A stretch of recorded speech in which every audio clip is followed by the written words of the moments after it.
Let's do it. All right. I would like to thank everybody here for joining Finding Your Venture. Let's Talk Business Startup. My name is Jasmine, and I will be moderating this room for today. I would like to first start off by introducing our hosts for today, Brian and Hayden and Mike McFall. Brian is the managing partner of HeatSpring. He is course and podcast creator of Finding Your Venture, and he is the entrepreneur in residence at U of M University. Mike McFall is the co-founder and co-CEO of Big B Coffee. He has over 290, I'm pretty sure 300 locations that are officially opened for the Big B brand. He is the author of Grind, a no bullshit approach to take your business from concept to cash flow. And Brian and Mike are both avid entrepreneurs who are paving the way for future leaders. And they are here today to bring Caitlin, our guest, some really impactful advice on how to help excel her business. So thank you, gentlemen, for joining us today. And I'm going to pass the mic over to you guys so we can jump right in. Thanks, Jasmine. Yeah. Thanks, Jasmine. That was great. Absolutely. Hi, Caitlin. Hi, Mike. Hi, Brian. Can't wait to get into this. Yes, I'm excited too. Can you just start and give us a very broad brush stroke on the business one, but I think even more importantly, why you chose to get into the business, a little bit about your background and why you're passionate about doing this?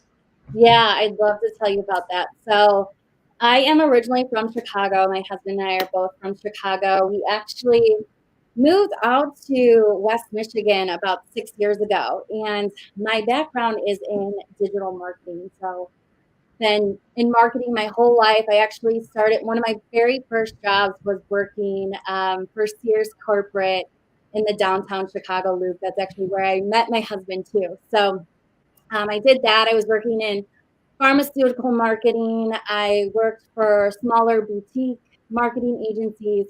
And then lastly, my last job before this was I was working for Oracle. So I feel like at a certain point in your life, you reach a point where you're like, okay, do I continue down this road or do I take a stab at something that just really lights me up? And I've always loved marketing. I'm grateful for those opportunities. But it just, at the end of the day, it just didn't fill my cup up. So I knew there was something else I wanted to do. And so really wanted to figure that out. And, I was reading through blogs and they're like, go back to basics. Like, what did you like doing when you were younger? And what skills are you good at now? And I thought about it. I'm like, you know what? When I was younger, I was always really detailed. I was always organized. It was funny. My mom and I were going through my baby book and she had written, she's like, Caitlin is surprisingly organized for a 4-year-old. She makes her bed every day. She's very tidy. So environment has just always been a very big impact. It's just been a very big factor for me in my life. And then when we had moved to Michigan, we bought a brand new home. It was a blank slate. We had just gotten married, no existing furniture. So I really had, free range to do whatever I wanted to do with the house. And after we had it furnished, our friends and family were coming over and they're like, wow, this is so beautiful. It looks like I'm walking into a magazine. Like, have you ever thought about being a designer? And so it kind of struck me. I'm like, okay, I've always been detailed, always been organized. Environment's always been a big factor in my life. And I enjoy doing this. This is a creative outlet for me.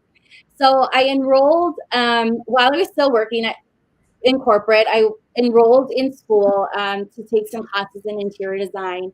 And after that, I was just kind of like dabbling in it. I was doing stuff for family and friends. And then I was doing virtual design or e-design. And I never really went full force with it until we had our baby 2 years ago.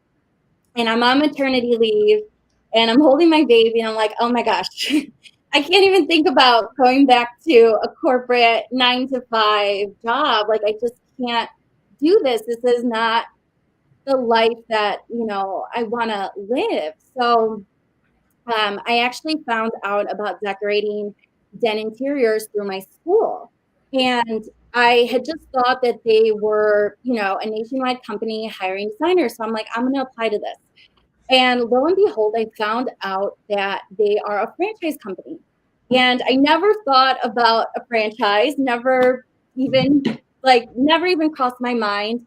I thought about owning a business, but I was like too scared. I wouldn't even couldn't even get myself to register for an EIN number because I was like, if I do this now, it's legit. And I just couldn't get myself to do it. So the thought of owning like a franchise was kind of out of the question. But I'm sure, just like Big V, you go through this vetting process and you get to know your owners, they get to know you. And so I went along with this vetting process for 3 months, and it just sounded like a great opportunity. It was pretty much like business on a silver platter for you. It was just, all the tools, all the resources, all the support, a guide by guide instruction on how to get your business off the ground.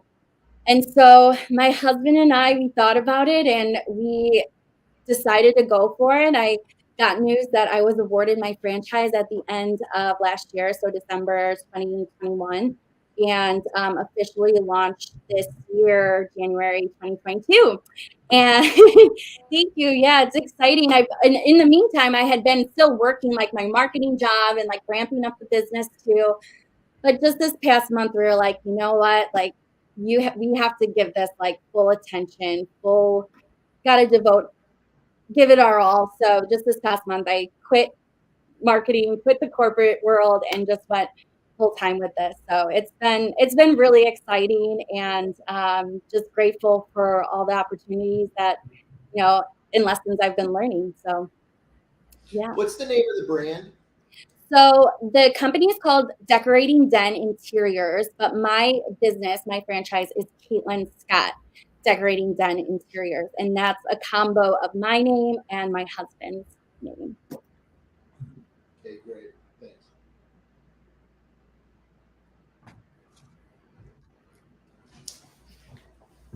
Did you want to go, Brian? Caitlin, thanks for sharing your story. It's really cool. I'm really excited for you, and congratulations on going full time into the business. Yeah. How did you know that entrepreneurship was a thing you could do? Like, did you have someone in your life growing up, or do you have like role models for entrepreneurs, people who have come on for that? So no one in my family is an entrepreneur.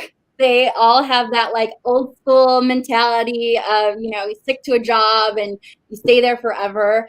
But it was just something I knew I always wanted for myself. I knew that there was so much more that I could be doing. And I didn't know what it was, but I knew that there was something else I should be doing. And so when things kind of just fell into place, and with this franchise opportunity, like I said, I would have never have known what I know now without like the help of the franchise.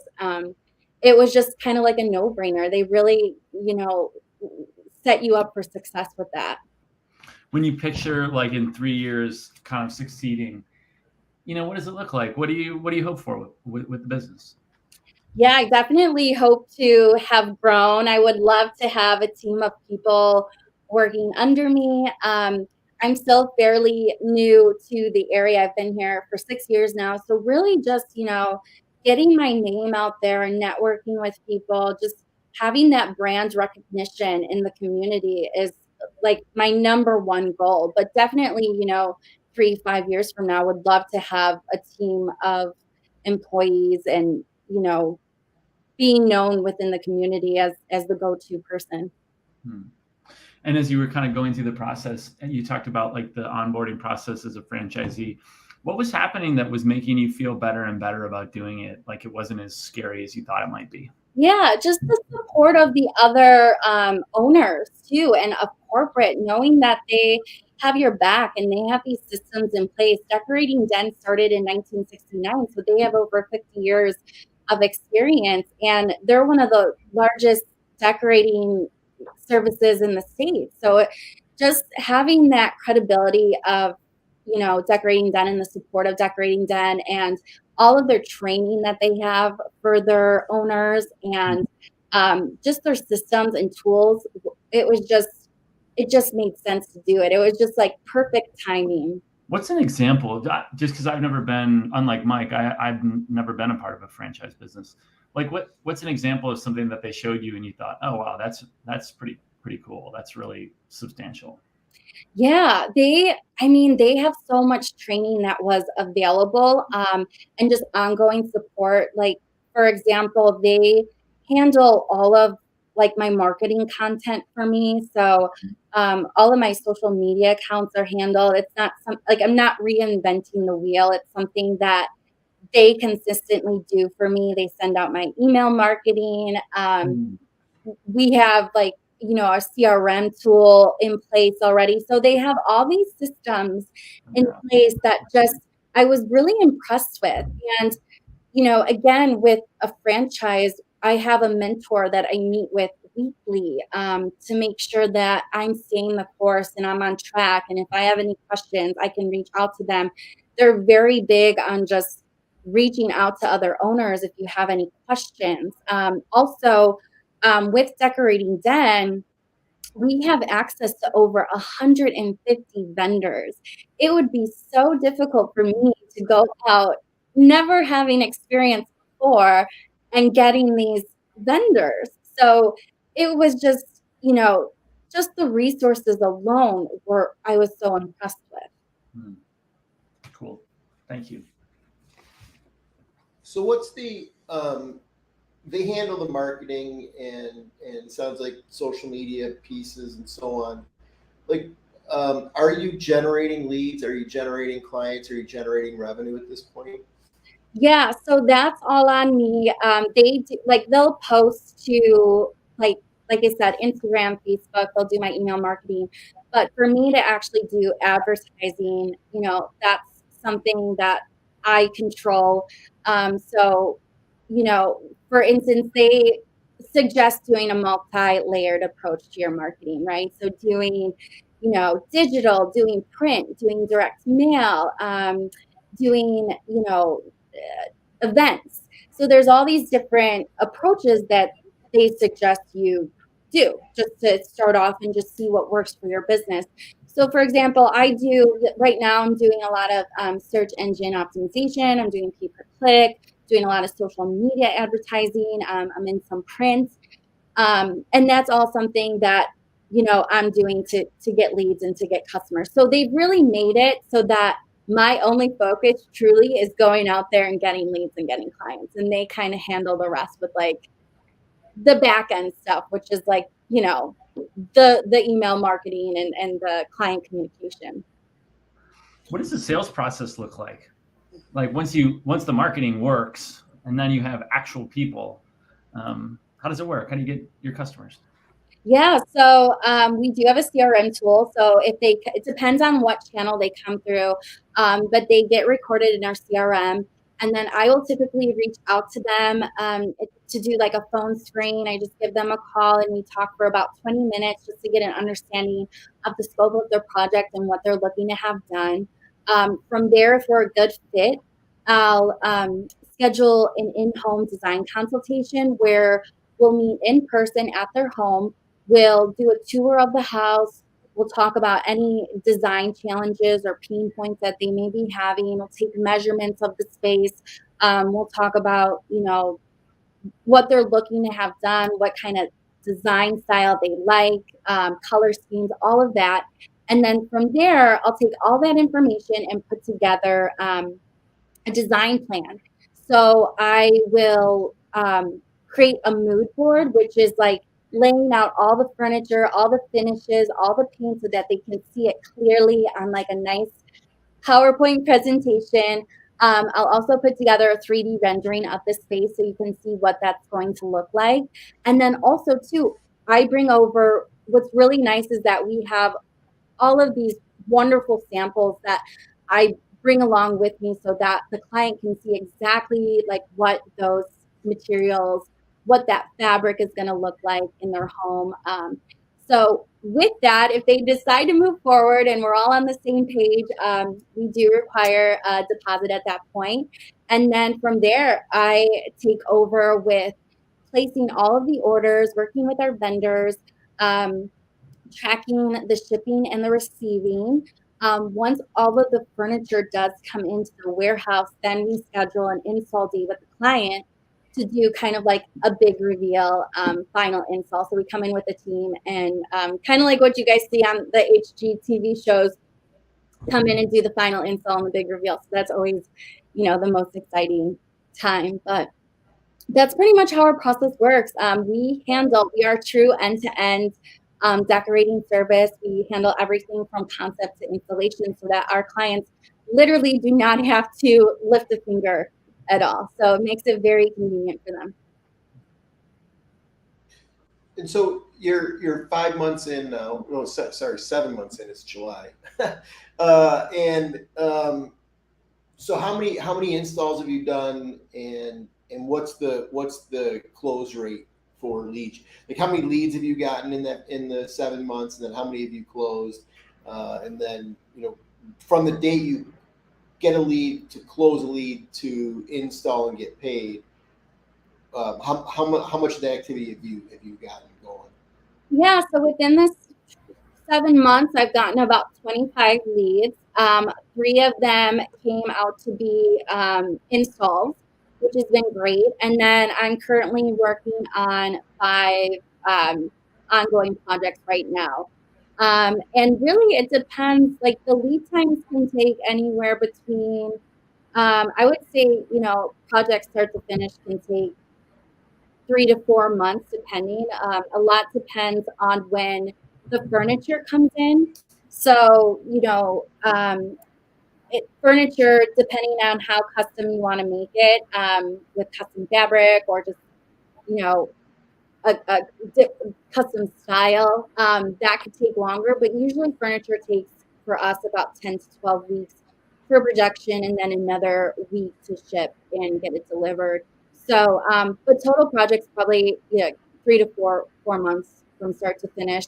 And before they sign the contract, before we start placing orders, we do, like I said, require like a 60% down payment, and then the remaining 40% is due at the time of install. And then when you build this out originally, how many projects do you expect to do a year? Like year 1, year 2, year 3? Yeah, that's a good question. I hope to do like at least 3 to 4 a week, but like I said, I kind of just started doing this full force. I was working still part-time in my marketing job, so this is really the first full month of doing this like completely. So still really analyzing my numbers and getting those projections down, but I would love to go on, the ideal is going on 3 to 4 new appointments a week. And that's not to say all of them will close or that will be a right fit, but just again, getting out there, getting that experience, and getting my name out there. Okay, guys. What are the, oh, go ahead. Sorry. Mine's gonna take a second, so maybe if you want to go ahead, I'll jump in.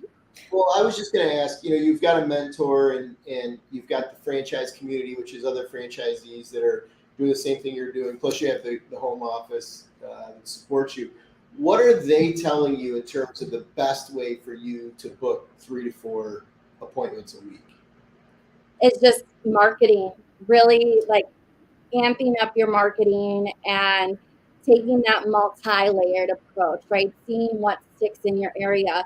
I know some owners have done really well on Angie's List, for example, or, Thumbtack. Others have done really well in their community with their local magazines. Sometimes subdivisions have their own like little magazines that you can get into. So they really encourage you to get out there in the community. They also recommend doing like a lot of seminars and events. So going to local golf clubs or churches or women's group and just talking about design tips and tricks. They have plenty of like presentations and PowerPoints available that we can easily use to go do presentations to just get the name out there about what we do. I think a big portion of it is truly just networking and making those connections. What I've learned just in the 7 months of being in business is, yes, digital is where it's at. Like, I get most of my leads through search and through social.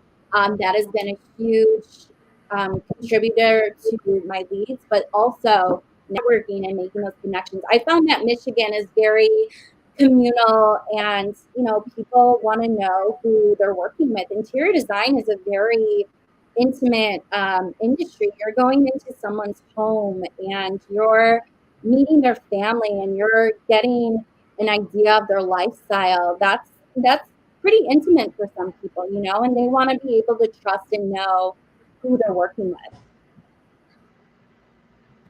Absolutely. Absolutely. Okay. Can I jump in, guys? Yeah, please. I have a few things. So a little bit about my background. We actually kind of did the complete opposite of reversal, except my passion is in marketing, and working with other entrepreneurs. So I was working for about 7.5 years doing interior design. I do 3D renderings. I did that for a really long time, but I also, a small business, I did many different hats. And the marketing aspect of it was really more where my passion lied. So I started my own marketing company close to 3 years ago now. So I am like really into the design world, and some of our top clients are actually some of the top designers here in our area. So I'm very, very like I could dissect this whole industry. I know the advertising within it very, very well. So a couple things. The first thing is, when it comes to your Instagram, I know that they're giving you these materials and things, but my recommendation to you would be to really focus on building your personal brand. It's going to be a win-win situation for you and for the company. And the more that you can showcase these reveals and you can showcase that intimacy between you and the client, showing you bringing those samples, showing you laying the samples down on a beautiful display, or like there's so many different cool transitions and stuff that you can do. So I do know that they do a lot for you. And then to back up that thought, right now we do a lot of paid advertising. I do mailers, I do billboards. The highest conversion that you're going to get across the board is more than likely going to be from Instagram, Facebook, or LinkedIn. What you're going to be paying right now for Google advertising, I would not recommend to somebody like you who's just starting off. Right now, we barely see conversions for some very large corporations that we work with unless we're spending at least $1,500 a month just on those pay-per-click advertisements. And especially within the custom home building industry, those keywords are very, very expensive. So for somebody like you, I would not recommend that being the path that I would take. I would really focus on your organic market. And then to that point, connecting and getting integrated in the custom home building industry within your area is very, very important. Going door to door to these custom home builders and making that FaceTime, walking right into their place of business with your pamphlet, with your business card, doing a little bit of that traditional. I know they said to have a well-versed marketing strategy, but face-to-face is going to outperform any of that, I think, truly. And going and making those connections. There's these type of businesses, especially within our Michigan area, they are closed off, and it is really hard to kind of get your foot in the door with some top tier designers or custom home builders. But if you can get your foot in the door with those individuals, the back and forth referral, that is a consistent game that could, like, you could build these relationships. And I know the clients that I work with, they've been working with the same interior designers for 10 plus years. So once you get your foot in the door, you're pretty good to go. So I would definitely recommend like building those connections. And then to that point as well, there's a lot of like local interior design communities. So like here locally or nationally, there's the NKBA, but they each have their own chapter within a certain area. I know that you do in more interior design, but it wouldn't hurt for you to join the Grand Rapids chamber for kitchen and bath design as well. Also thinking about some of the builder community programs that are there. Those are going to be your like golden tickets, making those FaceTime connections with those individuals. Church and all of your normal day-to-day activities are great, but if you're really trying to build your business, and you have to be annoying too. Like these builders and the people that work in these places, it's complete chaos, and you literally have to go in there multiple times, and like they're gonna be like, who is this girl? I think like that from what I've experienced, that is the way that you're going to get your face out there, and they're going to be like, okay, and then you get one job, you prove yourself, and then it just keeps on flowing through. And then really the personal branding, I think, and I don't know what with the franchise, what those restrictions are and how far you can branch off with your own personal brand, and what type of rules and regulations that you need to follow. But you have a really bubbly personality. And I can tell you right now, if you start using that asset with your designs and showcasing what you do in that way, I can already see like you have an amazing brand, and I know that you can do really great things. Yes, Max. I guess this is a question for Jasmine. Is it beneficial to talk to realtors and get on their side? Because they're constantly selling houses, right? And if someone doesn't like the interior necessarily, they send them to you. Is that something that you've done? And absolutely. And then the thing, so this is kind of the game that you have to play too, is you can go after the realtors, but then going into some of these furniture stores, and if you can build the relationship where you can borrow furniture for your realtor clients, that's like a two-part relationship. And there's a lot of that goes on as well. So you can go and stage a home for a realtor, borrow that furniture. That local furniture company also gets recognition. You get to tag them in your post, and then it's kind of like a whole collaboration effort. So yes, realtors, custom home builders.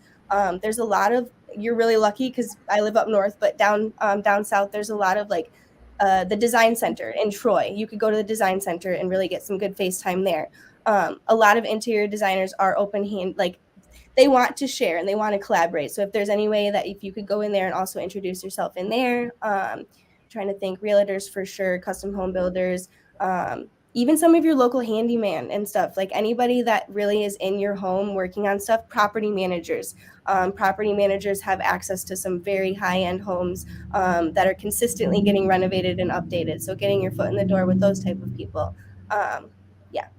Okay, I just kind of went off on a whole tangent. No, I love that, Jasmine, and I'm so appreciative for everything you just said. It's great, and I know that that's something like I definitely, with the franchise, it's still my business, right? So they want you to encourage you to go out there and build your own brand, and I know that like that's a hurdle that I have from personally that I need to like get out there and show my face and you know, but you can do it. You can do it. And it's scary, and it's like, it's just, and this is something that it's just a common thread with everybody right now. Nobody wants to put themselves out there. When it comes to everybody else, it's a great thought. But then when it comes to your own personal account and really actually doing it, I mean, I struggle with it too. We all do. So it's like, but think about what it could do for you, especially just within this industry. It's all about aesthetics. It's all about looking good. It's all about pretty. People love looking at interiors. It doesn't matter if you're older, younger, what your interests are. I mean, if it's a nice home and it resonates with you, people like that too. So, and you have a bubbly personality, and I can't stress enough that like, I know you will be successful because you do have the personality to match. It's not like you have to go and force anything. You just have to be yourself. Yeah. Thank you. I love that. I took a bunch of notes, so I really appreciate that. All right. Glad I could bring some value. And it's so cool. We have like parallel backgrounds. I know. It's like we completely, like switched. Yeah. I love that. That is really neat. Super cool. I'd love to keep listening. Jasmine, you're like the #1 person she should be talking to in the world. This is great. I got to say. You guys keep going. I was excited for this conversation. I mean, I guess can I ask a couple questions, or you can kind of? Okay. So then let's talk about a little bit about like your the CRM system and like how you're getting your intakes and stuff. So when in the CRM system, they're providing for you, and then you have your section and you will follow up on your leads. Yeah. Okay. And then I'm guessing there's like a tracking code. You can use your link on whatever materials that you have, anything like that. Yeah, we do everything through Salesforce. Yeah. Got it. Okay. I love Salesforce.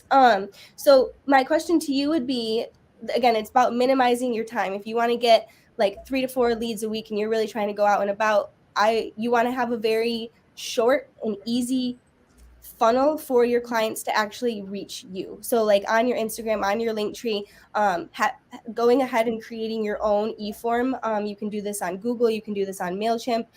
Just a simple questionnaire. Feel free. One of my clients is Quiet Moose. You can go on their website, quietmoosehome.com. They have their questionnaire in there. feel free to literally copy that verbatim. Like it is literally like it goes through the whole project management top to bottom. I created that for them. That is something that you can, and down to like the budget and down to timeline, lead times, all of this information that you can really help navigate that client. And it can help you kind of fish out some of the ones maybe that you don't necessarily want to work with. I think having control over that, again, love all of the materials that they're providing for you, but if you can just control that factor a little bit more, and it's instantaneous. So you can get a notification on your phone, somebody just filled out that lead. You can even pick up the phone and call them versus doing it via email back and forth too. But that leaves that control in your hands. That would be something that I would recommend.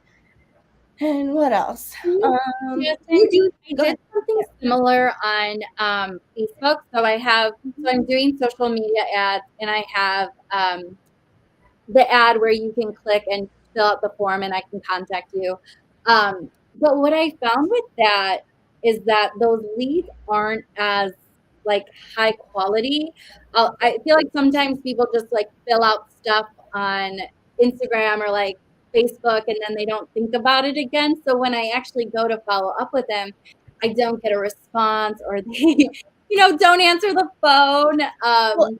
And the reason for that is because it's the algorithm. The algorithm is pushing out to anybody who is interested in potentially interior design or a product that you might have. So that's kind of the thing that the algorithm is doing, not to your benefit, which is why it's so important if you're going to be paying for advertising to make sure that you're setting up the ads exactly the way that it should be. And if you do have a budget and you're spending money on ads right now, I would almost foresee or recommend for you to be putting those dollars just to like boosting your posts. Take those beautiful photos and literally just boost them within the Grand Rapids radius, like a 40-mile radius.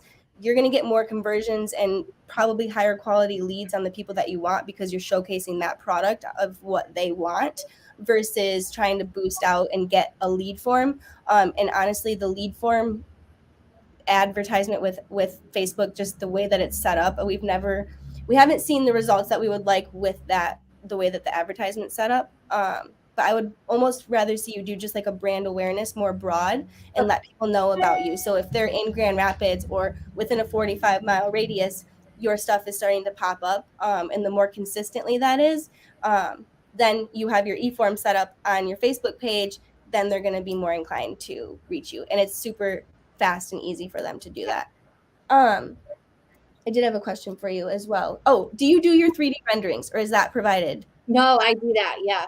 Okay, so that is something that you can severely market, and you should be showing those all over Instagram, all over your stories, all over Reels. 3D rendering is you're like a little golden ticket right now. Not everybody can do that and do what you do, especially in this industry. So there's a lot of designers that can go and pick any fabric and color. But the fact that that's an asset that you have, that I would really focus on marketing that, because you can show that client in real time what that space looks like, and they don't even have to think about it. And you're creative. Most of us here actually have a little bit of creativeness in us. We can see and we can vision a space when we go into it. But a lot of the clients that you're going to have, which is why they come to you, they can't do that. So like a big marketing thing that I would do personally would be to really leverage the renderings that you're doing and showing them, or showing the space, the before, show the rest, show after. It's the people love that kind of stuff. And then you're bringing them along the journey and showing them what you do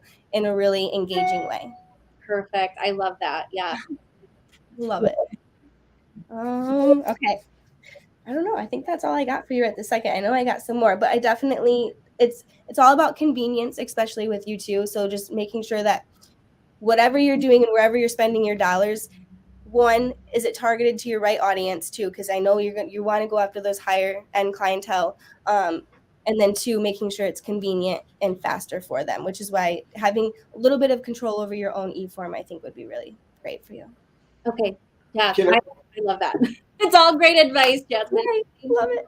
Can I weigh in a little bit on being a franchisee within a system? You have signed up with obviously a reputable franchise. You said it's been around since 1960 something. Yeah, 1969. Yeah, that's incredible. That's amazing.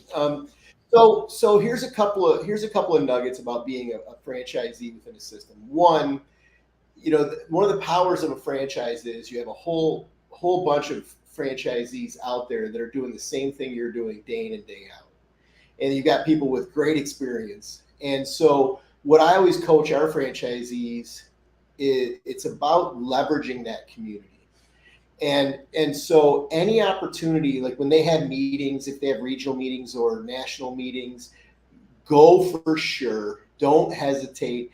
Go for the whole time, even though it can get a little long in the tooth, and make your mission about getting to know and becoming friends with the really competent franchisees within the system. I know they assigned you a mentor, which is great, but that's just one, right? And so the way I recommend doing that is also make best friends with people at the home office. Where is it located?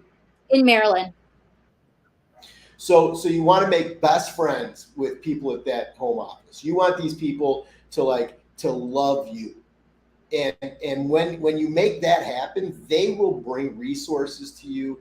They will let you know things that are going on before anybody else. And so but then the key question I want you to ask is, when you've got friends at the home office, ask them, who are the most kick-ass franchisees in the system? I want the top 4 or 5 kick-ass franchisees in the system, right? And then you want to write those names down. And then when you go to the annual meeting, it is your absolute obsession to become friends with each one of those 4 or 5 people, right?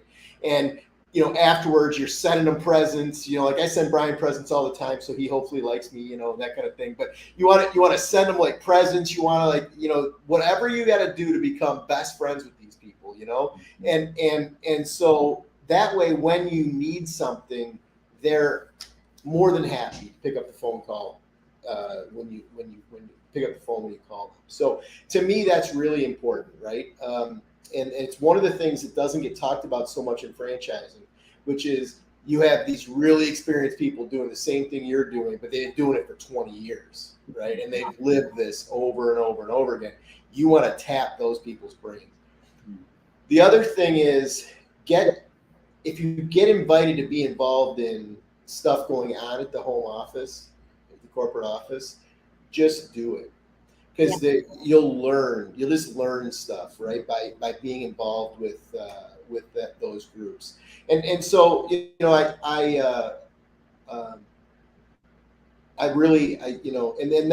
then staying current with whatever's happening at the home office is key.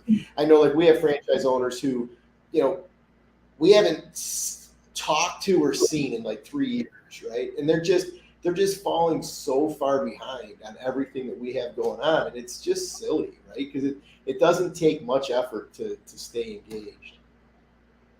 Yeah, I love that, Mike. And thank you so much for that, because they do really encourage all of us to communicate with one another. We have like an internal Facebook group that we can all chime in and help each other answer any questions. We do regular sales meetings, marketing meetings. We have regional meetings every month, and then we're actually doing one in person in a couple months. So they provide a lot of opportunities for all of us to come together and collaborate, because it's more difficult to do it on your own. And when you start forming those connections and using the resources that are available to you, it just makes you all more successful in the long run. So I love that, and I definitely thank you for that advice. I'd like to. Yeah, and there's a little. Go ahead, Brian. No, you go. Well, there's a little nuance, and the nuance I'm trying to crack through is, you want to know from the home office friends that you make who the kick-ass franchisees are. Sometimes those aren't the people that are that engaged, right? Because they're too busy running their businesses to necessarily be engaged. But when you meet them in person, those are the people you want to become friends with. So it's not just because what happens in a franchise system is you kind of have the same people showing up to shit over and over and over and over again. And when you show up, it's the same people. You want to crack through that and get to the high performing franchisees. And that's the little tiny nuance I'm trying to thread through there. And I just wanted to highlight something that I heard Jasmine say that resonated for me. And I just wanted to like bring it to the forefront one more time. The referral and repeat business that you get from professional connections, like the builders, remodelers, and realtors, the fact that they're sort of closed off, and it's important to kind of like crack through that and go in and be face to face, be annoying, think about ways to connect with them, because once you're in, then it's like it's the gift that keeps on giving. I think that your background as a digital marketer is going to mean that you're always going to kind of like naturally gravitate toward that stuff because it's what you know. Yeah. And you might need to force yourself for a while, put on the calendar for like a whole day a week, like a crazy amount of time, just to work on those face-to-face referral things, and endure a couple bad experiences and kind of push through it. I think it would be very natural to kind of like have a couple sort of okay experiences and then not spend enough time to actually break through with those people. And I don't know the industry, but I do know that in some cases, it's just so much more important to invest way more than you think into a couple relationships rather than a little bit into like thousands or millions of relationships. So make yourself eat your vegetables and do it. I love that. Thank you. Yes, I know that's definitely something I've been lacking in. And, now with taking away the marketing job, I'll definitely have more time now to devote to those face-to-face interactions. That's exactly what I want to be doing. So it's perfect timing. All of this information is Present. like perfect. Yes. I love it. I have a question. What is one of your weaknesses of the business? What do you think needs a little assistance? Maybe the guys can help you figure that out. Yeah, I think you guys hit it on the head. Truly, it's just making those face-to-face interactions. I haven't really had the opportunity to do that, and I think that is really like the money ticket there, is getting involved in the community and building those relationships with the contractors and the builders and the realtors. I actually just joined a local like BNI group, so I'm very excited for that. I think it's a great group of people. There's realtors, there's people in the home industry, mortgage lending. So I think that's a good avenue. I'm also looking at doing some more just like chamber events and networking events for women. So that's been a struggle for me. And also too, to be totally honest, is confidence and just getting myself out there. I think that's something, like I said, I'm a new business owner. I've never owned a business before. So just really getting my footing down. This is my first year of business, understanding the business, creating a streamlined client experience, like learning all those nuances that come with, first time business owner. So I would say that's something I definitely am like figuring out and navigating, and would love any type of recommendation for how to kind of get over that. Well, just do it. One thing that I would recommend, and I know this sounds really trite, but one thing is like come up with sort of like your tchotchke. So when you meet with people, you go to events, you kind of got your thing, And my business, it was super easy. Whenever I would go to anything, I'd always show up with coffee cups, right? And I'd put free beverage cards in the coffee cups, and I pass those things out like crazy. But the thing about the coffee cup was that it would sit on people's desks, right? And it wouldn't just blend away somewhere. And then when I'd walk into a title agency, and I'd ask how many people work there, and they'd say 12, and I'd give them 12 mugs with 3 beverage cards in there, but the mug would just sit on the desk, and my logo would be screaming at them the whole time, right? Because you couldn't cover it with anything. But there's got to be something that you can give them, like something really pretty or something that represents you, like the tchotchke stuff to me, and passing out free shit. Barry Greenblatt. Berry Bagels. built a heck of a bagel business down in Toledo, Ohio, right? Huge bagel business. And that guy never went anywhere without 24 bagels in his hand.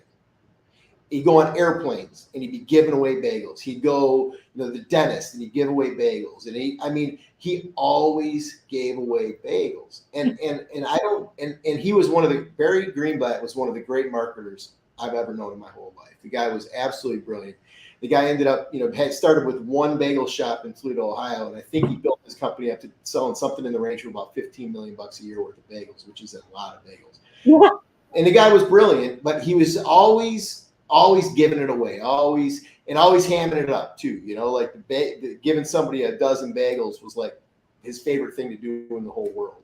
But it gives you a point of reference to, like, when you meet somebody, you give them that thing, whatever that is. But now you have something to talk about. You're not just standing there like a bump on a log, right? Yeah. And it's kind of Brian's point. Like, you got to get in front of people. You got to do it. And having some tchotchke thing that you love and giving that away to them can start a conversation, keep a conversation going. You can reference it later, like, hey, did you ever use the whatever it was? Right. So I recommend that.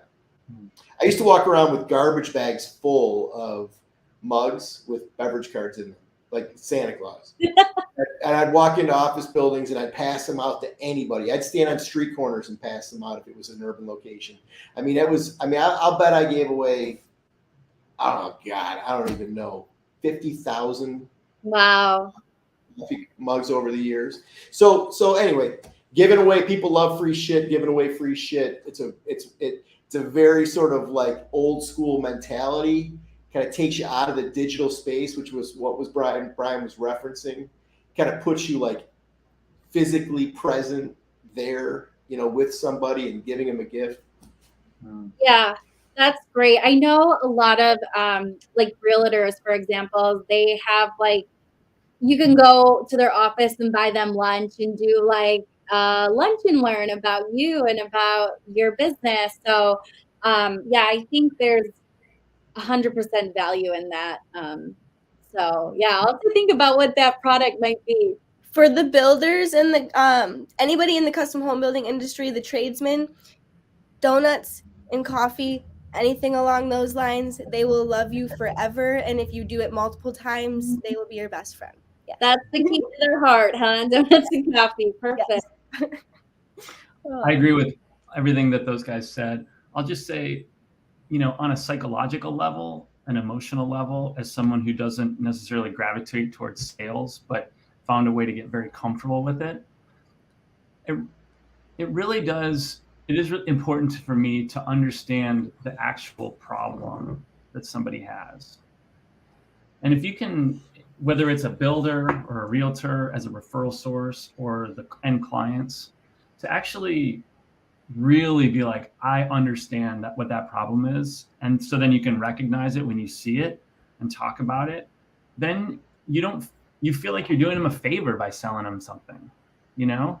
Like, you got to get to that point, I think, because then you confidently go into every room and you're like looking for someone with that actual problem. And when you find it, you feel great about telling them about what you're doing. It doesn't feel like some sort of trick you're playing, or like you're kind of convincing them to do something they don't want to do.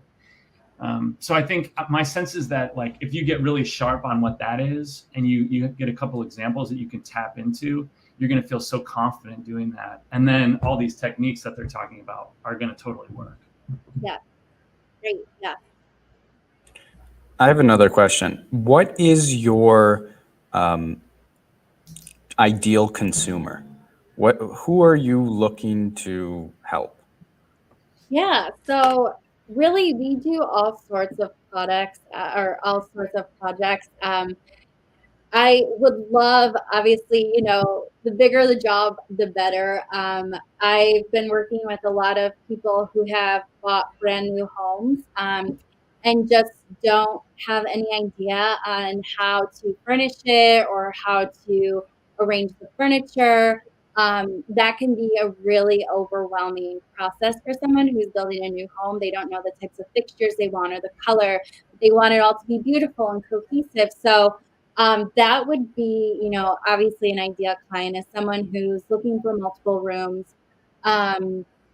I would love to work on, bigger projects like that. But then I do have people who are just doing one room and they don't know what to do with this awkward space in their living room. Or some people just want window treatment. So we do, a variety of different kinds of projects, but obviously, the ideal would be more of a full home remodel. Mike, what do you think of that? Is that broad? Is that too broad, and you try and find something very specific, or in this industry maybe it's not like that? Yeah, I mean, that's a really industry specific question, Max, like you say. And I think that's where I would aggressively lean on somebody who's been in the business for 20 years.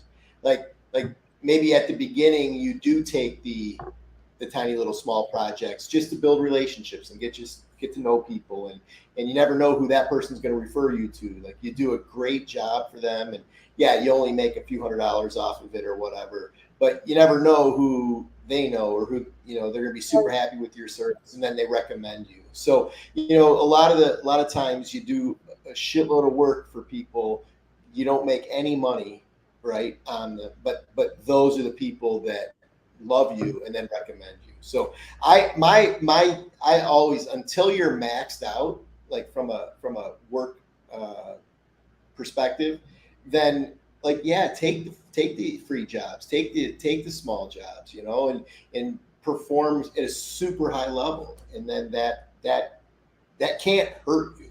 That's for darn sure, right? Yeah. And then when you start getting maxed out, then you have to be more discerning with who you choose.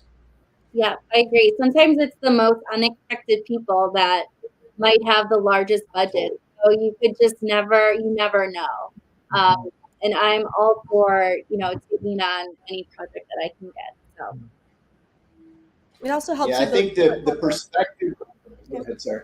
No, it's okay. I was just saying it helps her build her portfolio too. So any project really is something that you get to add and show people. Or if you do a weird design project that is a corner of a home that you did this challenge, and that's where you could utilize your SEO background, and you could write blogs that talk about that and talk about that design challenge that you overcame. And that's where you could really utilize the SEO and stuff as well. Yeah, sorry.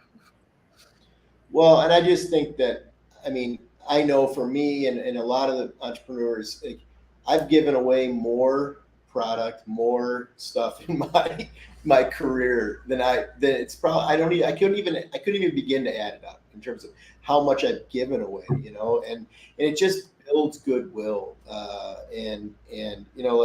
Anyway, so Max, I think it's a great question. And I think, at the beginning, I'd be giving away at every opportunity.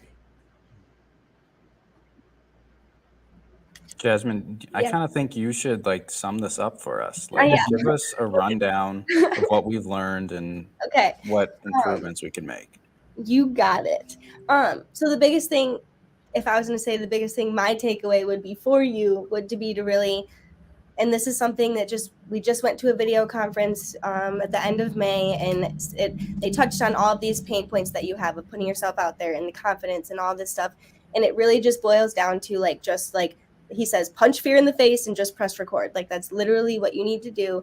Start filming yourself. Maybe you don't use it right away, but every little thing that you're doing, start documenting it and utilizing that. And then it really just starts with putting yourself out there. And I know that's probably the hardest thing right now, but now is the time. You are just starting. You're just going full time. You want to have the time freedom for yourself and for your child. And what's going to get you to that point is to start documenting the stuff that you're doing. Everything boils down to the content that you're putting out. And again, to reach those higher end clientele, those full home designs, they're going to want to know you. They want to know the designs that you had done. The more that you can show them, the easier the sale is going to be. And they're just going to you're going to attract them with the content that you put out. So I think that's the biggest thing, in showing who you are and what you do in a really creative and bubbly way, because you're super bubbling. And then, just getting started with everything that you have. And I think Mike and Brian both added a bunch of value. I love the idea of giving stuff away. Definitely think giving some coffee and donuts to those home builders will get you really far, really quick. And then Branded mug. Branded mug. Yes. Yeah. That's a great idea. Yes. And then You gotta have your brand on a mug. yes. Yes. I love that. And getting entwined with all of the local communities. I mean, it wouldn't even hurt for you to go outside of your area. These people are so intertwined. The designers here in Petoskey are like well known with the designers down in Grand Rapids and in Troy and in Detroit. So I mean, it's a very small niche network. And I would go and drive and go to all these meetings and start meeting everybody. I think that getting that FaceTime is really going to help you. And then on top of all of that, then you can do the advertising and the paid ads and all that stuff, because that is your wheelhouse. And I think utilizing that as much as you can, but focusing on what you want out of that too. I think that's going to help. Yeah. Sum everything up. Yes, no, this was great. I so appreciate each and every one of you. You've been so wonderful, and I just thank you for the opportunity. And yeah, thank you for all the advice. This has been great. Oh. Thanks for coming on. So much, Caitlin. Thank you, gentlemen. Thank you, Max, as always, with your wonderful questions. And we are going to get a good game plan for next week and the week after, which we're going to talk to you gentlemen about so we can figure out where we're going here. But thank you so much, Caitlin, for your time today. We will send you this recording so you can have that and utilize it as you wish. I recommend snipping it up into some Instagram reels and maybe letting people know about what you're doing. But yeah, so that sounds great. And thank you guys again. I hope everybody has a wonderful rest of your day. And yeah, we will see you next week. Yes, thank you, everyone. Thank you guys. Take care. Bye, everyone. Bye.